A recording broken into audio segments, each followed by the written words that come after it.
Sunday, April 8, 2012. This is Mercedes Diesel Guy, and this is my 1983 Mercedes 240 Diesel. I know I said I wasn't going to do anything with the Mercedes until I had the van back on the road, but I think you'll understand why I'm taking this video.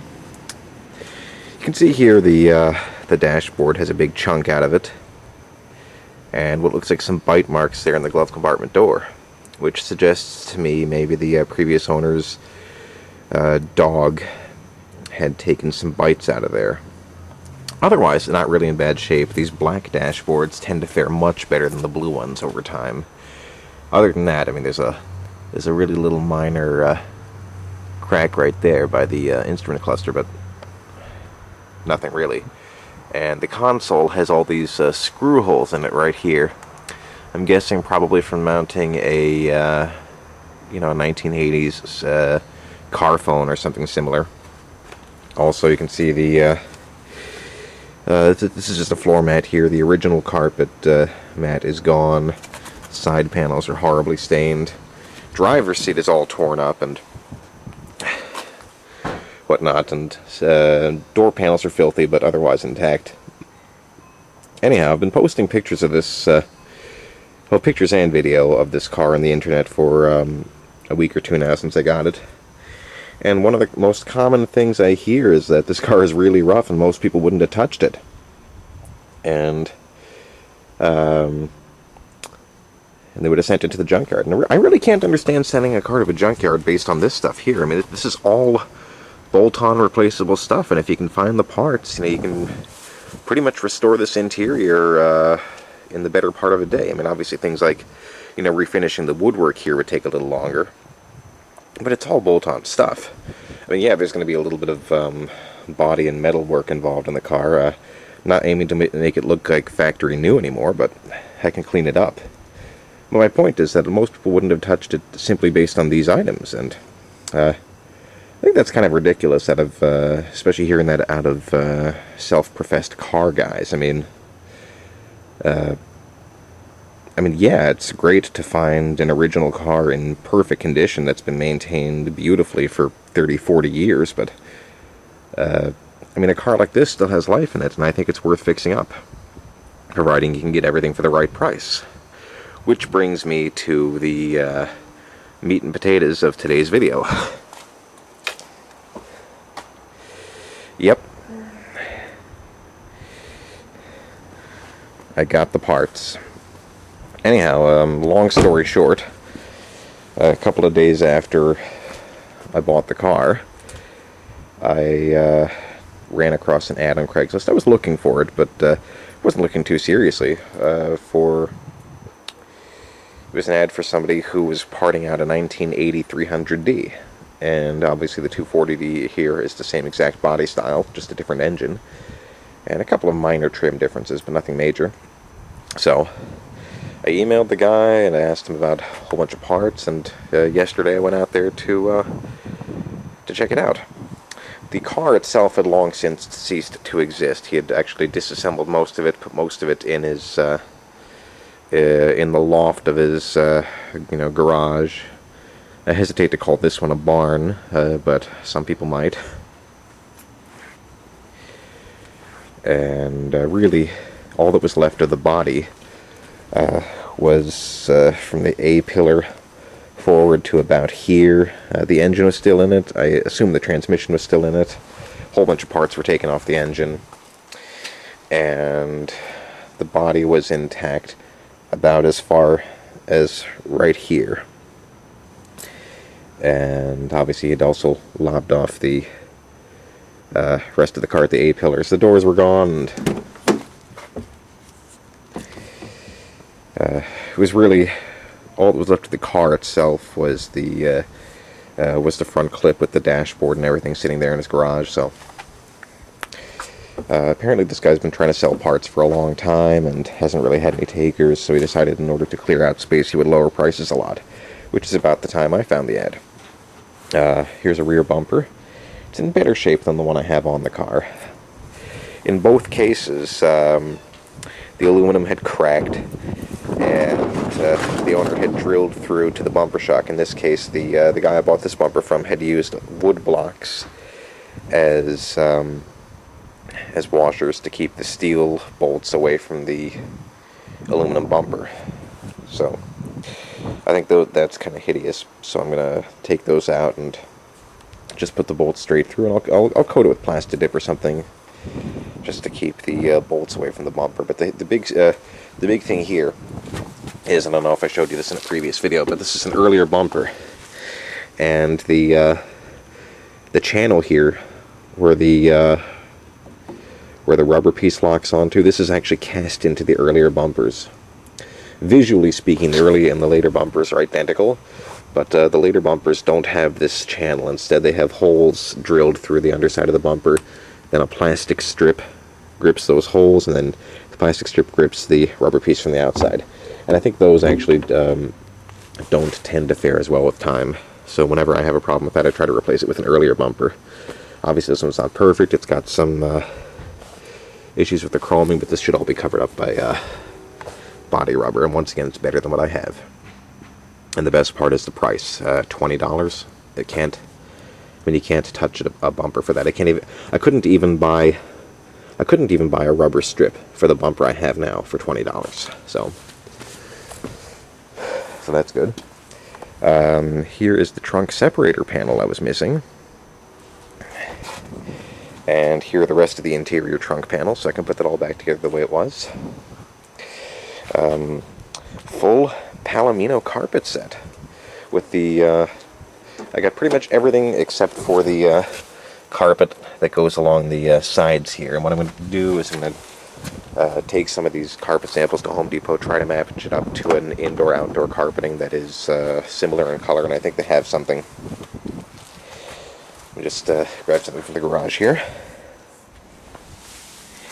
Wanted to show you this here. This is actually a carpet sample from Home Depot when I was trying to match up carpeting for my Jetta a year and a half ago. And you can see here it's actually got a similar loop pattern to the factory carpeting. Obviously this is deeper, it's softer, but I think I remember seeing a kind of a tan version of this, which shouldn't be too far off, and for the price, should be quite adequate to finish out the car. Obviously, I've got the B-pillar trim there for the driver's side. Originally, I was just going to glue another piece of similar colored vinyl over that, but once again, I've got a complete piece there. Except full carpet sets. Some of the kick panels I was missing. This is for the driver's side. The guy I bought this stuff from didn't have the one for the passenger side anymore, but I'm thinking maybe I can fabricate a panel for there. If not, I mean, I have plenty of time to look for another one. Here's the side panel carpeting. This, of course, is matching in pattern to this carpeting here. This, of course, being an 83, has a later carpet pattern. You can see it's a much tighter loop, and it's a lighter color. Obviously, it wouldn't look too out of place if I cleaned it up and just put it in with the rest of the carpeting here, but since I have the new panels, I may as well use them. These here are Mercedes carpet floor mats. They're actually kind of in poor shape, but they came with the rest of the carpeting. I'm probably actually going to be using black rubber floor mats over these, which is what I tend to do with the Mercedes. But I may see if I can scrub these out, get them looking good, and then just use these as an extra layer over the original factory carpeting. You can see there is some staining, some dust and everything, but this is really good carpeting, and once I clean it up, it really should look almost brand new still, so I'm really not worried about it. It's actually in fantastic shape for its age. Over here you see a new center console. It's actually got a couple of issues. You can see some kink marks here and here. I'm not entirely sure if this is better or worse than what's in the car right now, but it was included in the total price of everything, so I figured I'd take it, and I might end up using it. I think it actually is the better of the two. Here's the big tamale. Check out the new dashboard. This came out of a 1980 300D, so it's basically identical. I don't think the one that's currently in the car has this chrome trim ring here. See, there's a little scuff here, but I can touch that up, no problem. And the only crack in here is once again this really little minor thing by the instrument cluster. Other than that, it's really in pristine condition. I do have the Abano wood trim that goes here and here. I'm actually going to have to reuse this one out of the 240. The 300D had a solid piece across here because the vents were vacuum controlled. In this case, in the 240, there's a slide lever here. But basically I have enough wood to complete the dash. And you can see here that even on the 300, the hole is here for the lever. And you can see here I think they originally stuck these wood trims on with some kind of a double-sided tape, and this is what it does with age. Typically what I do in these cars is when the wood trim comes loose, I use a 2-part epoxy to glue it back in place, and I've never had a problem with that again. So that's probably what I'll do. But point is, I have all the wood. I was able to get this out of that, obviously because I told you that car was all sliced up. I was able to get it out pretty easy, but it's going to be a little more challenging to get this into the 240. Certainly not insurmountable, and once again, $20 for this dashboard, well worth all the effort it'll take. And here's the big thing. New front seats. Obviously they need to be cleaned up, but certainly in better shape than the ones that are in the car.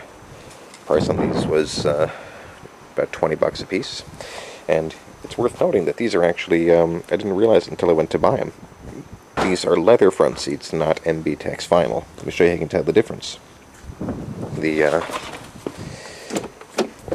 MB-Tex vinyl, a lot of people, when they're selling these cars, they'll say that these are leather seats, but they're not. And even when you confront the seller on that, they'll say, well, the guy I bought the car from told me it was leather. Personally, I think most of these people are liars, but that's neither here nor there. But anyhow, you can see there's, in the center here, you have the perforated vinyl, and there's 1, 2, 3, 4, 5 pleats, and kind of a wide gap here in between the pleats. Here on the leather seats, you can see you have 6 pleats, and the gap is really narrow. Of course, on the leather seats, this traps a lot of dirt in here. But these should clean up nicely, and should match the interior very nicely. The guy actually also had the matching leather rear seat, but I brought everything home in the back of the Subaru, and the car was loaded up, so I didn't have room for it. But now the guy's not too far off. I might go back next weekend and buy the leather seat too. I mean, obviously this one here looks like hell, but there's no rips or tears or anything, and the padding looks to be and the upholstery both look to be in fine shape. So I'm thinking that this should clean up to look like new. But I can also, end up with a leather seat, so for a little more money. So it's worth considering. And another thing here is, if you look at the back of these seats, these are an 80. These seats are obviously original to this car. It's an 83. On the earlier vinyl seats, there was like a chrome barrier here holding the net.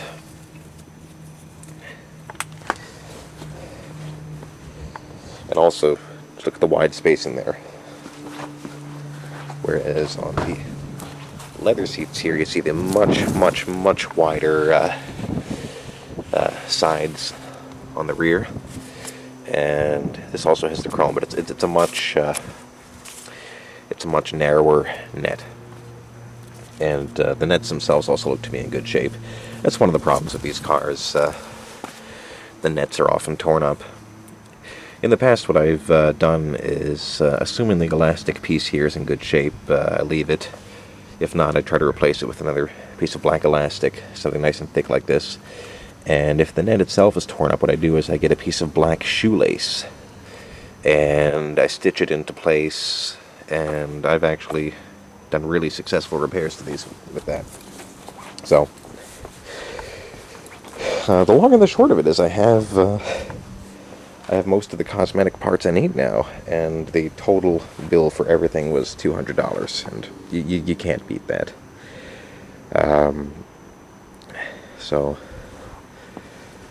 I mean, that's about half what I paid for the car. But once again, worth it.